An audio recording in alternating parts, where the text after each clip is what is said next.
USA Radio News with Tim Berg.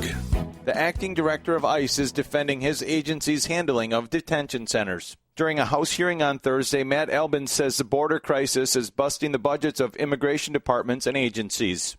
I come to ask for your assistance in providing ICE the funding it desperately needs to address not only the ongoing humanitarian crisis, but also the concurrent national security and public safety crises.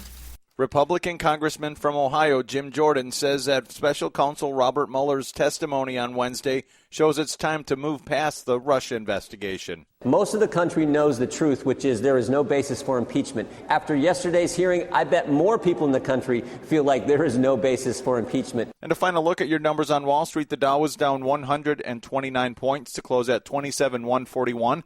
The S&P lost 16, the NASDAQ 83.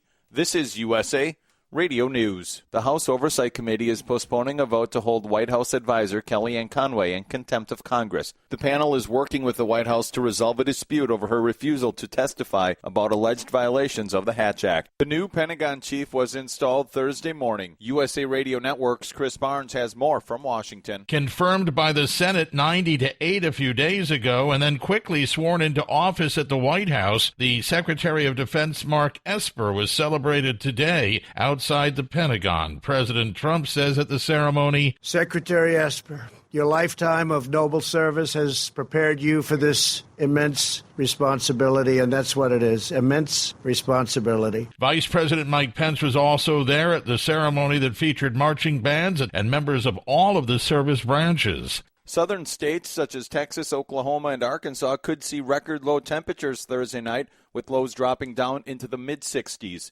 This is USA Radio News. The Senate confirmed Brian Buescher by a vote of 51-40 to serve on the U.S. District Court for the District of Nebraska. Prior to his confirmation, some Democrats on the Senate Judiciary Committee were questioning if Buescher would be able to look at cases fair because he is a member of the Knights of Columbus, which is a Catholic organization.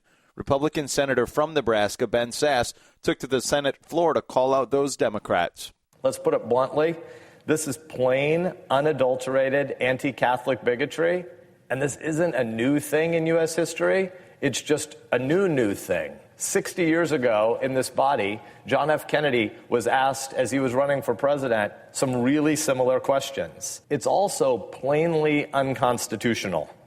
Every member of this body, all 100 of us, has raised our hands and took an oath to defend the Constitution, which in Article 6 states, in language so clear that even a politician has to acknowledge that it says what it says, quote, no religious test shall ever be required as qualification to any office or public trust in the United States, close quote. And finally, the House of Representatives Democratic leadership refused for the 75th time to bring the Born Alive Abortion Survivors Protection Act to the floor for debate and a vote. Republicans have requested unanimous consent since February, and Democrats have been denying that. For USA Radio News, I'm Tim Berg.